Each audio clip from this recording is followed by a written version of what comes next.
Namaste dear students, welcome to all and welcome to another fantastic session number 55।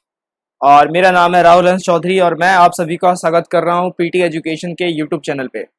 आज का जो हमारा topic है बहुत ही हॉट टॉपिक है। अभी हाल ही फिलहाल आपने सुना होगा, काफी न्यूज में है कि टीआरपी क्या है। टीआरपी को लेके एकदम से बहस छिड़ गई है। Television rating points. तो अब बेसिकली जो युवल नोआ हरारी की जो थॉट प्रोसेस थी अबाउट फेक न्यूज और कैसे हम फेक वॉर्ड्स की तरफ आगे बढ़ेंगे, तो उसमें ये पहला कदम साबित हो रहा है। टेलीविजन रेटिंग पॉइंट्स में भी डेटा फजिंग जैसी खबरें आ रही हैं जो अपने आप में बहुत चौंकाने वाली खबरें हैं। तो आज हम इसको पूरा विश्लेषण करेंगे अच्छे से। टीआरपी क्या होता है, कैसे बार किस पे काम करता है और किस तरीके से न्यूज चैनल्स पैसा कमाते हैं। बेसिकली रिलेटेड है आपका current affairs, non constitutional bodies, policies और गवर्नेंस से, क्योंकि आप सभी को मालूम है the fourth pillar of democracy is what? Media. Start करते हैं हम आज का काम अपना। TRP research. टीआरपी की फुल फॉर्म आपको पता चल गई होगी, टेलीविजन रेटिंग पॉइंट। तो ये आप फुल फॉर्म याद रखिएगा, छोटे मोटे एग्जाम में पूछा जा सकता है कि what is the full form of TRP, या बैंक जैसे एग्जाम में पूछ लेते हैं कि what is P stands in TRP, right. इसके बाद न्यूज में क्यों है, ये वो न्यूज है महाराष्ट्र के मुंबई पुलिस कमिश्नर ने प्रेस कॉन्फ्रेंस की, जिनका नाम है मिस्टर परमबीर सिंह। उन्होंने एलिगेशन लगाया रिपब्लिक टीवी चैनल पे कि वो क्या कर रहे हैं कि वो टीआरपी को खरीद रहे हैं, टीआरपी गेन करने के लिए ब्राइबरी दे रहे हैं, लोगों को पैसा दे रहे हैं और अपनी जो टीआरपी के फिगर्स हैं उसको गेन कर रहे हैं।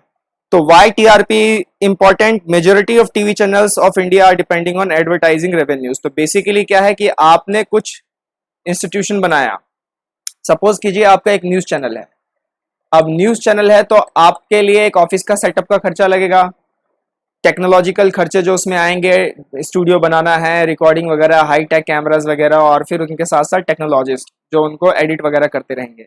उसके बाद तीसरा जो खर्चा आपका लगेगा अदर एक्सपेंसेस, जैसे कि पानी का, बिजली का, चाय, coffee and all that.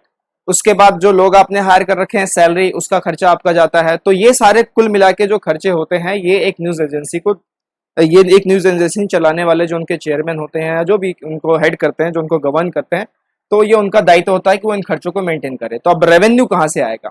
Revenue basically जो आता है, या तो न्यूज जो दिखाई जा रही हैं, तो जैसे आपने एक अलग से यूट्यूब चैनल बना लिया तो उसके जरिए आपको वहां पे गेनिंग मिला, आपके यूट्यूब चैनल पे काफी ज्यादा सब्सक्राइबर्स हो गए तो मोनेटाइज हो गया, तो एक रेवेन्यू वहां से आया। दूसरा रेवेन्यू क्या होता है? मेनली जो इनका जो मोटा मोटा रेवेन्यू बचता है वो डिपेंड करता है किस पर? एडवर्टाइजमेंट पे। एडवर्टाइजिंग एजेंसीज, कंपनीज क्या करती हैं कि टीआरपी को इवेल्युएट करके कि किस चैनल की क्या टीआरपी है, फिर वो अपना प्रोडक्ट वहां पे लॉन्च करती है। जैसे फॉर एग्जांपल, अगर बाबा रामदेव को अपने पतंजलि प्रोडक्ट को अगर लॉन्च करना है, या कोई उन्होंने लॉन्च किया है, उसका एडवर्टाइज उनको करना है, तो फिर उनके जो पैनलिस्ट के जो लोग हैं, जो उनके एडवाइजर्स हैं, वो उनको सलाह देंगे कि हम इस चैनल पे चलते हैं और यहाँ पे हम एडवर्टाइज करते हैं। Same as for modelling companies, model hire करते हैं कि कौन सा चेहरा हमें लेना चाहिए। जैसे मान लीजिए आपका कुछ एक ड्रिंक है, आपने एक ड्रिंक लॉन्च की है, तो अब आपको एक मॉडल चाहिए, उसके लिए वो फेमस मॉडल होना चाहिए। तो इस तरीके से एडवर्टाइजिंग रेवेन्यूज पे जो है मेजोरिटी ऑफ टीवी चैनल्स क्या करती हैं? काम करती हैं। As advertisers chase eyeballs, higher TRP commands higher rates, right. क्योंकि एडवर्टाइजर्स तो वही देखेगा कि कहाँ उसके टारगेट ऑडियंस सबसे ज्यादा है और कहाँ उसको सबसे ज्यादा बेनिफिट हो सकता है।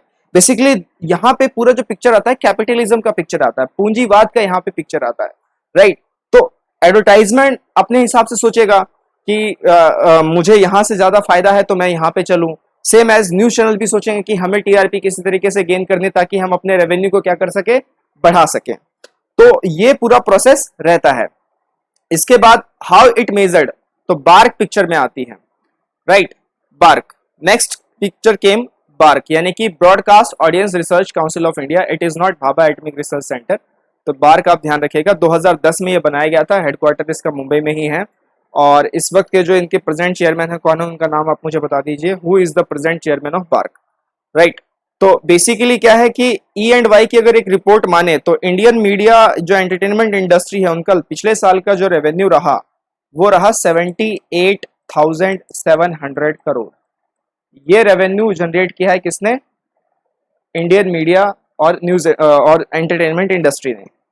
अब बेसिकली क्या होता है कि मैंने आपको बता दिया, एडवर्टाइजर्स क्या करेंगे? एडवर्टाइजर्स कैलकुलेट करेंगे कॉस्ट पर रेटिंग पॉइंट। ये न्यूज एजेंसी भी यही कैलकुलेट करके फिर अपना आंकड़ा बताती है कि नहीं हम तो इतने पैसे लेंगे, फिर एडवर्टाइजिंग एजेंसी कहती है कि नहीं नहीं हम इतने पे, तो फिर वो कॉन्ट्रैक्ट वगैरह बनता है। नाउ अब इसके लिए रेगुलेशन चाहिए। रेगुलेशन के लिए पिक्चर में कौन आता है? बार्क। बार्क से पहले क्या होता था? बार्क से पहले क्योंकि जब चैनल सबसे ज्यादा प्राइवेटाइज नहीं हुए थे तब सरकारी चैनल होते थे, दूरदर्शन का जमाना था, डीडी मेट्रो था, डीडी किसान था। तो जब उस वो दौर था तो उस वक्त जो एजेंसी जो इस पे काम करती थी वो उसको कहते थे डार्ट। ये आप ध्यान रखिएगा, उसको क्या कहते थे? डार्ट। डार्ट की full form Doordarshan audience research team, that is dart. और साथ ही साथ ये एक और बॉडी के साथ मिलकर काम करती थी जिसे कहते थे time. Time basically television audience management.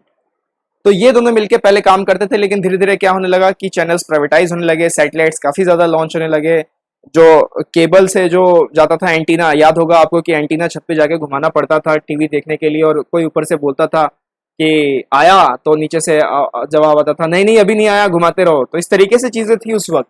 लेकिन जैसे जैसे ये टेक्नोलॉजी काफी इंप्रूव हुई, प्राइवेटाइजेशन जिस तरीके से आ गया, इसमें फिर कॉर्पोरेट्स और जो मोनोपोली इसके अंदर आ गई, तो उन्होंने क्या कर दिया, इसको पूरा कैपिटलिज्म की ओर ही रुख कर दिया। तो यहां से अमेरिका का एक रेवोल्यूशन भी आता है याद, 99% वर्सेस 1%। तो आप में से जितनों को मालूम है व्हाट इज दैट 99% वर्सेस 1%, आप जरूर कमेंट थ्रेड में लिख के बताइए कि ये क्या था अमेरिका के अंदर में 99% वर्सेस 1%, राइट। तो कैपिटलिज्म यहाँ पे हमने थोड़ा सा डिस्कस किया, बाद में और भी डिस्कस करेंगे, लेसेस फेयर पॉलिसी क्या होती है, इन सब चीजों को देखेंगे। उसके बाद बना आपका बार्क, 2010 में बना। अब बार्क काम कैसे करता है? तो बेसिकली उसको काम करने से पहले हम देखते हैं कि टीवी पेनिट्रेशन भारत में है कितना। एक बार डेटा पे काम करते हैं हम भी। तो अगर ये मैं डेटा मानूं, ब्रॉडकास्ट इंडिया सर्वे का जो सोर्स है, तो उसका कहना है 2018 तक का ही ये डेटा है। 2016 में जो रूरल पेनिट्रेशन था 52 था, और बाद में कितना हो गया? 3% बढ़ गया। मेगा सिटीज में कितना हो गया? 93 था, फिर कितना हुआ? 95 हो गया। और 10 to 15 लाख की जो पॉपुलेशन थी उसमें कितना था? उसमें सेम ही रहा। तो कुल मिला के जो है पेनिट्रेशन धीरे धीरे अपने हिसाब से हो रहा है, क्योंकि अदर प्लेटफॉर्म्स आ गए, ओटीटी प्लेटफॉर्म्स आ गए, काफी सारे एप्स आने लगे। अब जैसे फॉर एग्जांपल एक दौर था जब मैच वगैरह सुनने के लिए लोग एफएम पे बैठते थे और एफएम पे कान लगा के सुनते थे। तो अगर कोई नाइट मैच है और पूरे रात भर चलेगा, वेस्ट इंडीज गई हुई है इंडिया की टीम और रात में मैच चल रहा है, तो लोग रात भर कान के पास एफएम लगा के सुनते थे, राइट। उस वक्त क्योंकि जो टीवी ब्रॉडकास्टिंग था वो इतना एफिशिएंट नहीं था, इतना बढ़िया नहीं था, और हर किसी के बस की बात भी नहीं थी उसको अफोर्ड करना। तो वो एक दौर था। और अब एक दौर है कि हॉटस्टार आ चुका है, कि लोग अब क्या कर रहे हैं, टीवी के आगे बैठ के मैच ही नहीं देखते हैं, वो हॉटस्टार पे फटाफट देख लेते हैं, या फिर कोई लाइव अपडेटिंग साइट होती है, वहां पे फटाफट एक एक बॉल का उनको पता चलता रहता है कि हाँ इस पे चौका लगा, इस पे छक्का लगा। तो ये सारी चीजें हो रही हैं। तो इस वजह से कई लोगों का कहना था कि टीवी जो है अब अपना जो वर्चस्व है टीवी वो खो चुका है, क्योंकि इसकी जगह अब एंड्रॉइड फोन्स आ गए हैं, वेरियस प्लेटफॉर्म्स एप्स आ चुके हैं, ओटीटी प्लेटफॉर्म्स आ चुके हैं, तो टीवी नहीं रहेगा। लेकिन ऐसा नहीं है, टीवी अभी भी है। ये फिगर बताता है कि किस तरीके से हल्का हल्का धीरे धीरे राइज हो ही रहा है, डाउनफॉल तो कुछ भी नहीं है। तो ये टीवी पेनिट्रेशन है। बार्क इस पे क्या काम करता है, हाउ इट वर्क्स। तो ये जो देख रहे हैं आपके टीवी चैनलों पे जो आते हैं, तो ये न्यूज चैनल पे कैसे टीआरपी गेन करते हैं, इसके लिए सबसे पहले लगाया जाता है बैरोमीटर। जी हाँ, कुछ चुनिंदा घरों में मेगा सिटीज के अंदर में क्या लगाए गए हैं, बैरोमीटर। ये मीटर क्या करते हैं, ये मीटर जो है आपको डेटा भेजते रहते हैं कि कौन सा शो सबसे ज्यादा देखा जा रहा है, कौन कौन लोग इसे सबसे ज्यादा देख रहे हैं। तो क्या ये ऑल ओवर इंडिया लगा हुआ है? जी हाँ, ऑल ओवर इंडिया लगा हुआ है। सभी के घरों में लगा हुआ है? जी नहीं, सभी के घरों में नहीं लगा हुआ। It is around 45 to 46,000 people के घरों में ये लगा हुआ है। और इसमें क्या होता है, इसमें हर पर्सन के पास अपने एक इंडिविजुअल व्यूअर आईडी बटन होते हैं। तो जैसे कोई अगर वो शो देख रहा है, तो जैसे उसने देखा तो वो बटन प्रेस कर देगा और तुरंत जो है सिग्नल चला जाएगा, डेटा चला जाएगा कि हाँ ये शो देखा जा रहा है। अब इस तरीके से ये सारा काम चलता है। इससे पहले था इसको पीपल्स मीटर भी कहते हैं, और ये ज्यादातर अर्बन एरियाज में, मेगा सिटीज में लगाए जाते हैं, क्योंकि वहां पे जो इसका जो स्केल है थोड़ा सा ज्यादा रहता है। रूरल में फिर उतना क्या फर्क पड़ता है। तो ये इसका प्रोसेस है, बैरोमीटर लगा के वो अपना डेटा कलेक्ट करते हैं। फिर वीकली बार्क क्या करता है, वीकली अपनी पब्लिश जारी करता है कि कौन इस हफ्ते टॉप पे रहा, कौन ये रहा। तो ये टीआरपी ऐसे काम करते हैं, और इस हिसाब से एडवर्टाइजिंग एजेंसीज उसको इवेल्युएट करके रेवेन्यू जनरेट खुद भी करती हैं, न्यूज एजेंसी को भी देती हैं, और सिस्टम एक ऐसा इकोनॉमिक साइकिल में बनता है, राइट। अब इसी को पीपल्स मीटर भी कहा जाता है कई जगह पे। तो ये भी एक वो चीज है। अब इसमें प्रॉब्लम क्या अराइज हो गई है कि अगर आप ये ऐसा प्रोसेस करते हैं, तो इसमें प्रॉब्लम ये है कि अगर किसी एजेंसी को, किसी इंस्टीट्यूशंस को अगर पता चल जाए कि ये वो घर हैं जहाँ पे ये मीटर्स लगे हुए हैं, तो वो वहाँ पे जाके उसके डेटा को अफेक्ट कर सकता है, राइट। कैसे अफेक्ट करेगा? वो जाएगा और लोगों को बोलेगा कि आप ये चैनल लगाइए, मैं आपको पैसे देता हूँ। तो अल्टीमेटली ये क्या राइज करेगा? तो ये तीन चीजें राइज करेगा। सबसे पहले तो आपके डेटा फजिंग होगी। तो मान लीजिए कि कोई चैनल चला के बैठ गया, वो देख नहीं रहा है लेकिन वो चला के बैठ गया है।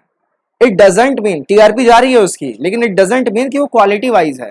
तो ये आप कैसे मेजर करोगे कि जो चीजें आ रही हैं, जो जो चीजें टॉप पे दिखाई जा रही हैं कि ये भाई ये फलाना वेबसाइट है, ये फलाना न्यूज चैनल है, ये टॉप पर है, तो ये क्वालिटी वाले हैं, ये आप कैसे दिखाओगे? तो डेटा फजिंग के इसमें चांसेस बहुत ज्यादा हैं। दूसरी बात, अगर उन इंस्टीट्यूशंस को पता चल गया तो वो करप्शन क्रिएट करने की कोशिश करेंगे, ब्राइब करने की कोशिश करेंगे, राइट। तो ये सारी जो चीजें हैं, ये एक अलग इसका एक नेगेटिव साइड है। और दूसरी बात क्या है कि कोई लॉ भी नहीं है इस चीज के टेम्परिंग के लिए। भारत में कोई लॉ है ही नहीं कि ये टेम्परिंग को कैसे रोकें और ये क्या हो सकता है, राइट। तो अल्टीमेटली क्या होगा? अल्टीमेटली आपकी जो चीजें बढ़ेंगी तो सारे का सारा जो क्या हो जाएगा, वो क्वालिटी वाइज ना होकर वो एक तरीके से अपना पैसा अर्न करने के लिए काम करना शुरू कर देंगे। तो क्या होगा कि जो दिखेगा वो बिकेगा। तो जो दिखाना है, जो लोगों को इंटरेस्ट आ रहा है वही दिखाओ, बाकी काम की चीजें मत दिखाओ। जैसे काम की चीजें में क्या है? जैसे काम की चीजों में यह है कि आपने कहा था 2022 तक हम 50 करोड़ जॉब्स क्रिएट कर देंगे, डेमोग्राफिक डिविडेंड को हम अच्छी तरीके से यूज करेंगे, तो इन सब मेक इन इंडिया को हम सक्सेसफुल बनाएंगे, स्टार्टअप इंडिया को हम बहुत एफिशिएंट बनाएंगे, लेबर लॉस को बहुत अच्छे तरीके से रिफॉर्म करेंगे। तो ये सारी चीजों पे तो बहस हो नहीं रही है। तो बहस किस बात पे हो रही है? बहस कम्युनल पे बात हो रही है। बहस पता नहीं किस किस पे हो रहा है, मैं नाम नहीं लेना चाहूंगा, लेकिन कुछ अलग ही मुद्दों पे बहस चल रहा है। तो वो चीज क्या है कि वो दिखाना चाह रहे हैं। तो बेसिकली यहाँ पे फिर युवल नोआ हरारी की एक बहुत ही excellent book 21 lessons from 21st century, तो आपको कभी भी अगर समय मिले तो ये किताब आप जरूर पढ़िएगा। 21 लेसन्स फ्रॉम 21st सेंचुरी, 21वीं सदी से 21 सीखने वाली बातें। तो उन्होंने फेक न्यूज को लेके और किस तरीके से डीप पेनिट्रेट करेगा और फेक वॉर्स क्रिएट करने पे मजबूर कर देगा, इसके बारे में उन्होंने बताया हुआ है। और ये सारा प्रोसेस दिख रहा है कि आप data phasing, because data is the new oil, तो जो डेटा दिखाने की कोशिश की जा रही है वही माना जा रहा है, राइट। तो अदम गोंडवी का यहाँ पे एक बहुत अच्छा शेर याद आता है कि अदम गोंडवी ने कहा था कि तुम्हारे ये आंकड़े झूठे हैं और तुम्हारे गांव के रजिस्टर का रंग गुलाबी है, तुम्हारे आंकड़े झूठे हैं, तुम्हारा दावा किताबी है, राइट। तो ये अदम गोंडवी का जो एक था, एक उन्होंने एक बात कही थी लेके। तो ऐसा नहीं है कि ये अभी चीजें ऐसी हो रही हैं, पास्ट में भी ऐसा होता रहा है, लेकिन इतने लार्ज स्केल पे नहीं हुआ क्योंकि टेक्नोलॉजी पेनिट्रेशन इतना ज्यादा नहीं था। अब इसमें अगर हम आगे बात करें तो फेक वॉर्स चलने लगेंगे। तो फेक वॉर्स में युवल नोआ हरारी जी ने बहुत अच्छी चीज, जैसे मैंने आपको किताब का नाम बता दिया, उन्होंने कहा था some fake news last for ever, वो हमेशा रहते हैं, राइट। स्केल होता है इसमें भी। तो एक होता है आपका डिसइंफॉर्मेशन, राइट। डिसइंफॉर्मेशन क्या होता है? डिसइंफॉर्मेशन होता है एक ऐसी इंफॉर्मेशन जो आपको गलत दी गई है हर्ट करने के लिए। तो किसी पर्टिकुलर कम्युनिटी को एक ऐसी इंफॉर्मेशन देना जो कि गलत तो है ही, लेकिन साथ साथ वो उनको हर्ट करने के लिए, उनका ऑपरेशन करने के लिए, उनको एक्सप्लॉइट करने के लिए की जा रही है। तो disinformation means a fake news that will hurt the masses और some kind of a particular community. उसके बाद आता है आपका मिस इन्फॉर्मेशन। तो डिसइंफॉर्मेशन और मिस इन्फॉर्मेशन में क्या डिफरेंस है? मिस इन्फॉर्मेशन क्या होता है कि डिसइंफॉर्मेशन में ये होता है कि जो भी आपको गलत इन्फॉर्मेशन दी गई है वो इंटेंशनली दी गई है, उसको मालूम था देने वाले को कि मैं गलत इन्फॉर्मेशन दे रहा हूं। मिस इन्फॉर्मेशन में ऐसा नहीं होता। मिस इन्फॉर्मेशन में अगर कोई भी इन्फॉर्मेशन आपको दे दी गई है तो वो अनइंटेंशनली होती है, इंटेंशनली नहीं होती। और वो अगर अनइंटेंशनली है तो हार्ट से तो उसका कोई रिलेशन होगा नहीं, वो आपको चोट पहुंचाने के लिए तो की नहीं जाएगी। अगर फिर भी आप उससे अफेक्ट हो गए तो ये एक मेयर जस्ट कोइंसिडेंस होगा। उसके बाद आपका आता है मेल इन्फॉर्मेशन।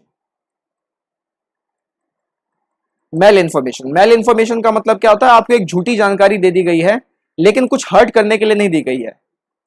तो इसके बहुत सारे सीक्वेंस हो सकते हैं। खुद का डिफेंस करने के लिए भी बंदे झूठ बोलते हैं। तो ऐसा कहा जाता है कि ऐसा झूठ जो किसी की जिंदगी बचा सके वो झूठ नहीं होता। तो ओल्ड बॉलीवुड टाइप डायलॉग ऐसे बोले जाते हैं। तो युवल नोआ हरारी की वो बुक को आप याद रखिएगा। और साथ ही साथ एक बुक मैं आपको और रिकमेंड कर रहा हूँ, Animal Farm by George Orwell. इसमें जो एक पर्सनैलिटी थी, कमाल की पर्सनैलिटी थी, दैट इज स्क्विलर। तो वो जो आज के केस में समझ में आता है, बिल्कुल वैसा ही स्क्विलर जैसे काम कर रहा था, बिल्कुल ऐसे ही हमारी इंडियन मीडिया आज के दौर पे काम कर रही है, राइट। कुछ अच्छे लोग भी काम कर रहे हैं ग्राउंड रूट पे, ऐसी बात नहीं सभी कर रहे हैं, कुछ अच्छे लोग भी काम कर रहे हैं। तो इस किताब को आप जरूर पढ़िएगा, आज के टाइम पे बहुत रेलिवेंट है। और fake news is like a virus. तो वायरस क्या करता है, तो वो तो दिखाई दिया, कोरोना वायरस ने क्या किया, दुनिया पे क्या इम्पैक्ट डाला। तो फेक न्यूज से जितना हो सके बचें, न्यूज को टटोलें, उसके बाद इंफॉर्मेशन पास करें। Fake news is a virus, और वायरस को क्या चाहिए होता है, वायरस को चाहिए होता है होस्ट सेल टू अटैक। और वो होस्ट सेल कहाँ कहाँ से मिलेगा उसको, तो फेक न्यूज को जो होस्ट सेल मिलेगा वो व्हाट्सएप यूनिवर्सिटी से मिलेगा, वो फेसबुक के फेक पोस्ट से मिलेगा। कई सारे न्यूज चैनल भी फेक न्यूज चला देते हैं, लेकिन वो मिस इन्फॉर्मेशन होते हैं, वो अनइंटेंशनली चलाते हैं, राइट। तो ये आप ध्यान रखिएगा। आज के लिए मेरी तरफ से इतना ही। कैसा लगा आपको सेशन जरूर बताइएगा, हम आगे इस पे और चर्चा करते रहेंगे। ट्राई की क्या गाइडलाइंस है इसको लेके, और क्या इस पे रूल रेगुलेशन आगे बनेंगे, संसद इस पे क्या कार्रवाई करेगी, ये सब इससे रिलेटेड है। तो गवर्नेंस से तो ये पूरा पूरा रिलेटेड है, राइट। मिलेंगे अगले एक्साइटिंग सेशन में। टिल देन टेक केयर, नमस्ते, जय हिंद।